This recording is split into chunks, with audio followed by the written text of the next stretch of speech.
Hi everyone. You should see me like in super tiny in your corner, and everybody welcome in the room here. My name is Michael Sinatra. I'm the director of the CRIN. It's my great pleasure to begin the 2020 virtual series with our colleague at Guelph and at University of Ottawa with Geoffrey Rockwell today, who will be speaking on communities of words. Thank you.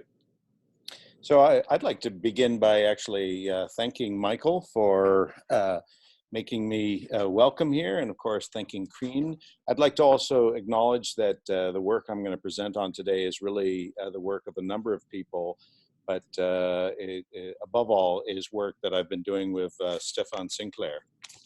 So I will start. John B. Smith, in an article for IBM's Perspectives in Computing magazine, argued that one of the most important features of ARAS is its ability to handle categories.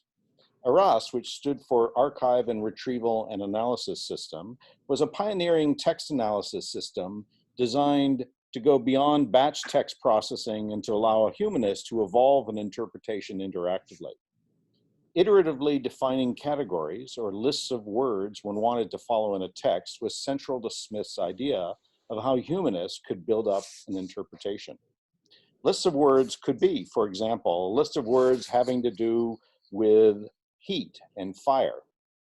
And I should mention that what you're seeing on the slide in the background, the IBM magazine, the article is pretty short, but they hired somebody to do these magnificent illustrations, these full-page illustrations, and you're seeing the illustration that has fire and heat, because that's the example that he gives in the article. So that might be one example of words that have to do, have a fire theme. Or it could be a long list of words that convey emotional intensity, a list that he actually used to visualize intensity in Joyce's Portrait of an Artist as a Young Man in what was one of the first visualizations that was published in Chum. And lists is what this paper is about. The paper is divided roughly in two parts, with a little bonus section in between, and with that bonus section comes with a bonus word. So the first part, I'm going to look more closely at the common list as a knowledge thing. I want to make the list strange again so that we can see lists embedded everywhere, including this paper. And I want you to, in some ways, think of the paper as a loosely sort of concatenated set of ideas about how we might work with and think through lists. Then you get my little interlude with my new favorite word, following which I'm going to talk about lists in computing. And I'm going to lead up to various ways that we're trying to implement lists in Voyant and Spiral. Various ways inspired by ARAS. So, Umberto Eco, in his lovely collection/catalog, The Infinity of Lists, documents a variety of lists in poetry, prose, and in art. He closes the book, which is also a catalog for a show that he organized at the Louvre, with a well-known list of animals by Borges from his essay, The Analytical Language of John Wilkins. The list is attributed by a Dr. Franz Kuhn to a certain Chinese encyclopedia entitled Celestial Emporium of Benevolent Knowledge, and it divides animals into A, those that belong to the emperor, B, embalmed ones, C, those that are trained, D, suckling pigs, E, mermaids, F, fabulous ones, G, stray dogs, H, those that are included in this classification, L, those that tremble as if they were mad, J, innumerable ones, K, those drawn with a very fine camel's hair brush, L, others, M, those that have just broken a flower vase, and N, those that resemble flies from a distance. This list has all sorts of interesting and list-defying features. It's almost a list of examples of how to subvert categorization through listing. For example, H, and H is those that are included in this classification. H is a set, not an animal. H also hints at Russell's paradox, the impossibility of a list of all the lists that don't have themselves as a member. So think about it. If you had a list of all the lists that don't have themselves as a member, it's actually a contradiction. J is the infinite, J, innumerable ones, is really the infinite set of those that remain that can't be counted and thus can't really be listed either. To paraphrase Eco, lists are a way we handle that which is beyond counting. K, those that are drawn with a very fine camel's hair brush, is not really a list either. It's not really an animal either. It's a drawing or representations of animals. And L, which in this translation is just translated as others, but in other translations is translated as etc., is all the others. And that's in fact how Eco translates it, and that's what he goes to town on, the etc., especially the fact that the etc. is not at the end of this particular list, which is where etc. usually should be. There's two more things that follow the rest. In short, the more you think about the list, the more each item frustrates categorization with the others in the list. As Eco puts it, the list defies any reasonable criterion of set theory, which tells us something about our cognitive expectations of lists. We expect there to be some reasonable criterion, some organizing principle of collection, and possibly a well thought out reason behind the order, or some reason for ordering or listing in the first place. In frustrating that, Borges prompts us to think again about the list as something for managing knowledge. I'm not the only one who relishes the deformations of this list. Michel Foucault quoted the Borges animal list at the very opening of the preface of The Order of Things as that which shattered the familiar landmarks of his thought, and for that matter, our thought. It is then from the shattered laughter that the book, The Order of Things, arose. How could something as innocuous as a fictional list be so thought-shattering? Why did it leave Foucault to reflect on the impossibility of thinking such things like this list? His answer is that the transgression is simply that alphabetical series A, B, C, D, which links each of those categories to all the others. The list assumes a different world of thought where this order of things would make sense, even though we can't imagine it. That we can't imagine it is what is shattering. And in the impossibility of imagining that other ordering of benevolent knowledge, even if fictional, the list provokes us to think about how our knowledge is ordered, how things can fit into our lists or not. Foucault provokes us to understand the stack of assumptions that make possible our knowing. Foucault wants us to realize the border, or list in a different sense of the word list, of our knowledge, and that border's historicity. This project, and I'm referring to the larger project of which this paper is part, but also this paper, is trying to do something similar, to draw attention to the stack of technologies, including lists, that have made datafied knowledge possible. We want to play with a simple list as a knowledge thing. How can we do that? How can it be thought of as a cognitive toy? Jack Goody, in his important essay, What is a List?, argued that lists were a characteristic form of the early phases of writing culture, and that lists presented information in a very different manner than ordinary speech. Goody went to pains to point out that the early writings from places like Mesopotamia were not, as many of us expect to be true of writing, a transcription of oral speech, but tools for a different way of thinking. Growing up as we do with alphabetical phonetic writing systems tempts us to think that the desire to transcribe speech was the origin of writing. Goody suggests instead that it was administrative thinking that led to the early forms of writing in Mesopotamia. Goody is particularly interesting on how the list, by organizing items spatially on a writing surface, allows us to process information in a different way than through linear speech, leading to a different way, if you will, of thinking through. Instead of the linear oral processing of speech, with a list, you have everything organized up against a boundary, up against the list, the edge of the strip, so that it can be accessed randomly by the eye.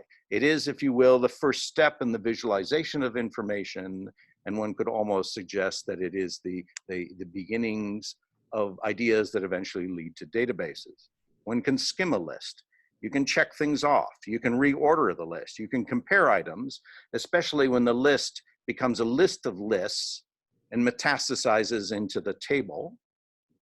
You can check a list against something else. You can hold the list up and look at things in the room, for example, and see which ones are in the room or not. The list is to serial speech, but the database in its random access is to serial text. It is, of course, tempting to think about lists, to list things about lists, and Goody can't resist slipping into and out of listing. Or perhaps one is much more aware of the listicles that appear even in linear prose when you're reading his essay. For example, he lists some of the features of the list, and I quote, "The list relies on discontinuity rather than continuity. It depends on physical placement, on location. It can be read in different directions. It has a clear-cut beginning and a precise end, that is, a boundary, an edge, like a piece of cloth." Goody also distinguishes three types of lists. First is the list as an inventory of things, events, or people. He calls this retrospective in the sense that we're in some sense listing something that already is. Administrative lists of possessions or lists of kings are typicals of this type of list. Even a list of events is an inventory, but when a list of events is in chronological order, it can evolve into a form of history and eventually the timeline. Second is the to-do list that serves as a guide for future action, a plan. This can also be an inventory, like a shopping list, but the items are listed for action, not retrospectively. A list for action can evolve into a recipe and is formalized into an algorithm. Third is the lexical list, or list of words organized for learning about words according to some linguistic or conceptual principle. And apparently many of these were found in Mesopotamia. These could be organized for playful linguistic purposes, but above all, the ones that were found and that Goody is being inspired by seem to have been school lists, study aids, lists of words that fit some criteria. What makes them of one type is the way they recursively refer back to their materiality, to language and writing. Lists for learning to write lists. Goody suggests this type of list is a proto-dictionary or embryonic encyclopedia.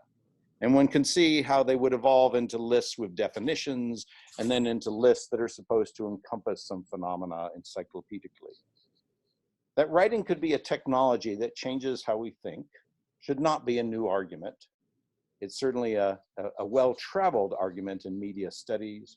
From Havelock to Ong to McLuhan, there is this rather tired story about the invention of writing and then the invention of print. And of course, we're now supposed to be in this magnificent moment when the great internet is changing how we think again. And I don't know, I wake up every morning thinking differently. So I was going to, in a fuller version of the paper, wander down the back alleys of philosophy where lists are talked about in various ways, but I'm going to jump over that and switch to my interlude. At this point, I'd like to break off for a moment and return to Borges.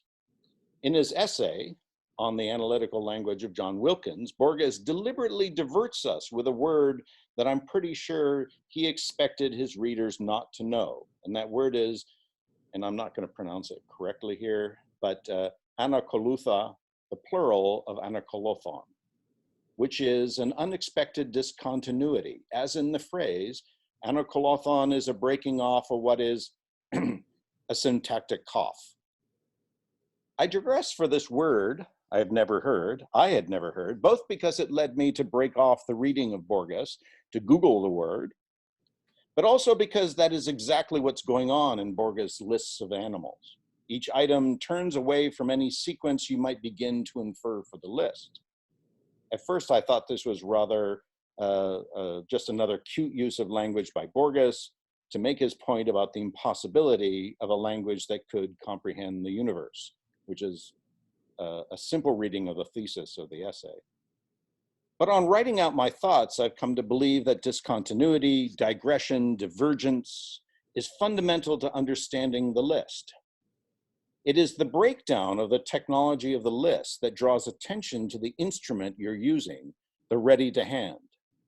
It is the escape of any encoding, the escape character, that affordance within the list to disrupt the listing. It is the breaking away from the expected order that makes such order noticeable. It is the grain of sand in the sequencing from which the pearl grows.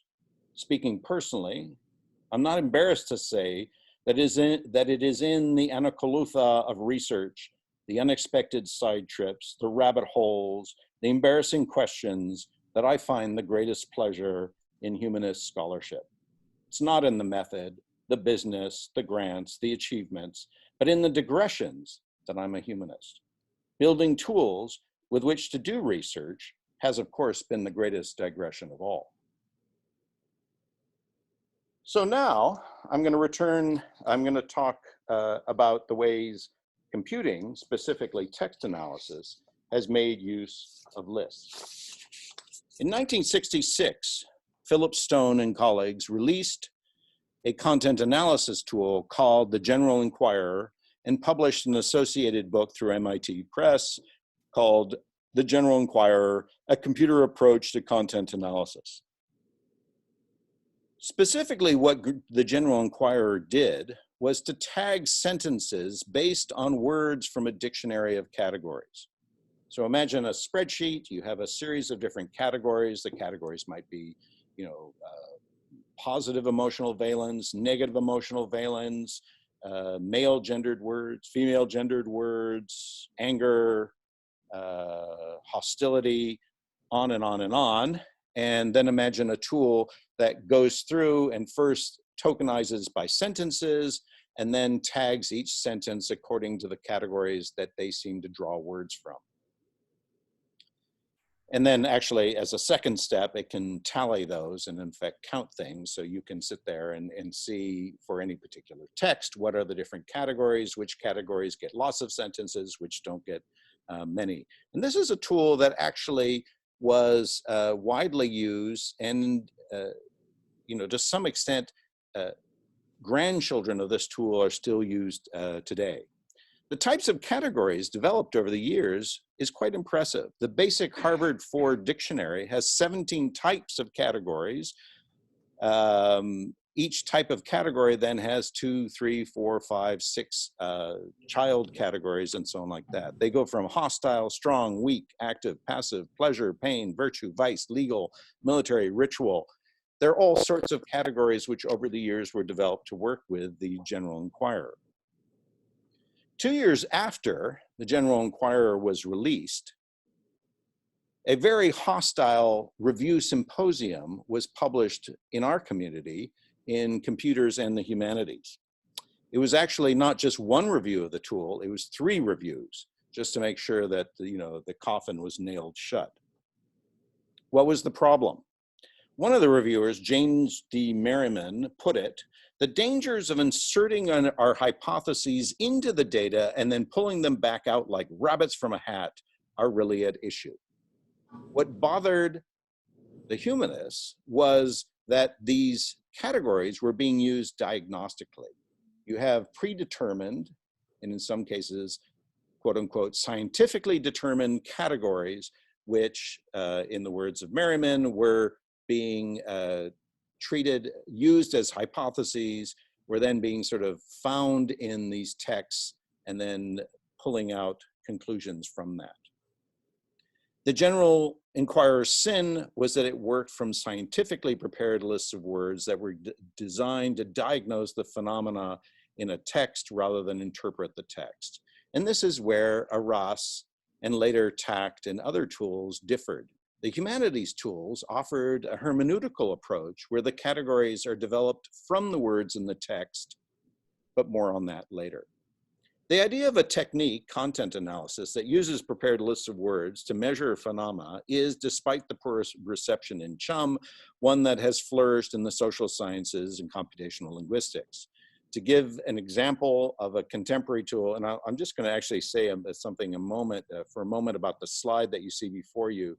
We did a study where we went through CHUM and we pulled out all, we we pulled out all the references to tools, and despite the critique of General Inquirer, and what you're seeing here is a social network analysis of the tools as they are linked to other tools and articles. And you can see General Inquirer in red was actually linked to a lot of other tools. And down at the bottom, you can see a timeline. It gets mentioned over and over again, right up until about 2004 in Chum.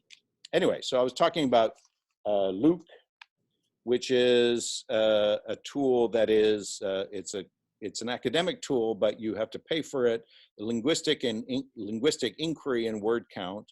And it's a tool that has a dictionary of about 125 categories, including categories for emotional valence that can be used for sentiment analysis. And this is like a number of different tools can be used to take corpora of texts, collections of interviews, collections of news stories, whatever it is. And the authors of Luke claim that it has been, the categories have been scientifically developed. More interesting, I actually find, is something that showed up on the Google, a Google blog entry about a technique called word embedding association test, which uses dictionaries of words to test bias in training texts. So the idea is, I mean, we all know that AI systems now are likely to inherit the bias of their training sets. And the idea is to use lists of words to see the associations between lists of words, and then use that to see what might be the biases in any particular training set. And what you see here is a table from that particular thing. So you start with some associations that you would expect to be true. So for example, flowers should associate with pleasant words, and insects should associate with unpleasant words, or at least for most of us. And then you can see that they start testing African-American names, gendered names, and various other things to see what associations. And all of this is basically using word-to-vec associations with lists of words and trying to see if there are, what the bias is in any particular training set. So I'm not going to shift to Voyant and talk about the use of tools in Voyant. I'd like to begin by saying that all text analysis tools are built on tokenization. They take the text and they split it. The analysis, the analysis, the separating of the parts is a tokenizing process where you take one thing and you break it into lots of little atoms, words, sentences, but usually words. And that this process then leads to an indexing process, which generates a reverse index where you have, so you begin with a text, which is a linear, a string of characters. You split it into words. You then have a list of items, the words in the sequence they appear. And then the reverse index essentially takes the types. So the tokens are the individual instances, and then you get the types, so one type for each word, and the locations of where that word appears in the text. And that reverse index is what most text analysis systems are then using to give you the interactivity, whether it's Voyant or before it TACT. Even something like Google's index is basically got large reverse indices of words. They have a lot of other things that make the Google search smart, but there is still that reverse index is sort of at the heart, and that is a form of list. This form of list, the reverse index, is to some extent hidden from us, but in Voyant at least, you can see the reverse index in the terms or document terms panel, which gives you the list of types or unique words. And it also gives you various statistical information, and you can sort that list in various ways. And in the normal case is you see the most frequent words up at the top, but you can also sort it by comparison to a list of words in some other text, and so on and so on. This list of words, though, is interesting because this list of words is missing something, which if you think about it, you all know what it's missing, which is there's a stopword list, which has been used to remove what are actually the most common words. And so in Voyant, at least, we have not just one stopword list, but we have a list of stopword lists in different languages that have been contributed by teams around the world. And if you want to, you can then edit this stopword list. So you can go through and take one of our stopword lists and add and remove from it, or so on and so on. We even have what's called a white word list.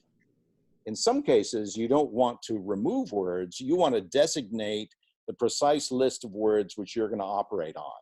And we call that a white word list. We actually have another feature because we've been playing around with this idea of lists. And in particular, we've been playing with this idea that comes from Arras and later Tact, that what humanists want to do is to create new lists, thematic lists of various sorts. We've created a tool that allows you to create your own categories. So you get the list of words that's in the text, and then you can create one or more categories. So in this case, I'm working with a text as Frankenstein. I'm looking at the list and I'm beginning to build. I've designed 3 categories: body parts, words that have to do with men, and then words that have to do with darkness and horror and misery and that sort of stuff. And then you can begin dragging these words in. You can create as many categories as you want, and these categories, you can actually, you can save a category definition if you want to use these categories again in a future analysis. The cool part, and this has been inspired by Joanna Drucker's work on sort of generative visualization. So just to sort of summarize very and poorly probably some of Joanna Drucker's thinking, she has been arguing that visualization should not be simply a matter of seeing what is objectively there, which is the way visualizations are usually presented to us, but instead visualizations should be generative. Think of it as a way of painting your interpretation onto the text. So one of the things that you can do with this list of categories is you can take your different categories of words and you can start assigning graphic features to them. And I remind you of Goody's point at the very beginning that the list is essentially a graphical, it functions graphically by the arrangement of items in the space. Here, you can assign colors, fonts, and orientation. And those graphical features then show up in, at the moment, the only tool where they show up is the Cyrus tool, but the goal is to start building those graphical features or adapting the other tools so that these lists can begin to be a way that you can paint your interpretation of lists of words through all the tools where it would actually make sense. I'm now going to switch to or I'm going to make a sort of join now between Voyant and its companion tool, which is still really in beta, called Spidal. Spidal is a notebook programming environment that extends Voyant. I'm not going to talk in great detail about Spidal, except to say if you've ever used something like Jupyter and done notebook programming, you'll know that the notebook model of programming, what's happening is you're essentially creating a sequence of cells, a list of code cells and text cells in which you are thinking through your programming. And it is a way of doing programming that was theoretically goes back to Donald Knuth, and he called this literate programming because his idea is that you should write out what you want to do, the sequence of events, if you will, or instructions, and then add the code later on. This type of programming has become very popular. Jupyter and Python have become very popular, especially in the data analytics world. We've now built a notebook programming environment that uses JavaScript, not Python, but it uses it to extend Voyant. And one of the ways it uses it to extend is that if you're in any Voyant panel and you're sitting there going, this is really cool, you can export that panel to Voyant. And what you see here, and this is a brand new feature, so you're hearing it today for the first time. Nobody else has ever seen this but me and Stefan, is you click the button and then it generates a Spidal notebook with the JavaScript code that you need in order to get exactly the visualization that you were looking at. And this becomes another way of creating a list, because you can now begin to record your research. Every time you see something interesting in Voyant, you can record it as a bit of JavaScript that generates that panel and create a notebook in which you can put your thoughts and so on like that about what you're doing. That is, of course, not the only way in which Spidal implements ideas about listing. We're instrumenting all the different Voyant panels so that instead of taking data from the existing pipeline, which is what normally happens in Voyant, you can pass your own lists into them, whether it's a text mining tool, which at the moment uses the high frequency words in the text. Now you can pass your own lists of words, you can generate lists of words, you can actually create editable lists of words that you can then use in different ways. So, to close, I want to bring you back to Umberto Eco and some of what he says about lists. I wrote down a really bad pun here. He said, "I will leave you with an echo on lists." I told you it was pretty bad. But I got more noise out of Marcello than I think anyone's gotten out of him all week. These days, we're confronted with a discourse of technological determinism around artificial intelligence. It's the new thing, and we all better get with it or we're going to get rolled over. This discourse assumes a stack of technologies that datafy phenomena in a way to make them accessible to algorithmic exploitation. If we're going to understand this deliberately opaque and possibly incomprehensible stack that makes for intelligence, then I believe we need to start unpacking that stack. We need to start asking what are the history of technologies that have made this possible. And one of the primitives, I believe, in this hidden list of technologies is the humble list. And with the list, we have a lens with which to look back on the stack of technologies which are ready to hand, so ready to hand that we don't even ask about them. It's a simple lens, but it's a lens that we can use, and we can use it by re-implementing it, by replicating it in ways to see how it works and how it doesn't work. And that is what we're trying to do with Voyant. Thank you very much.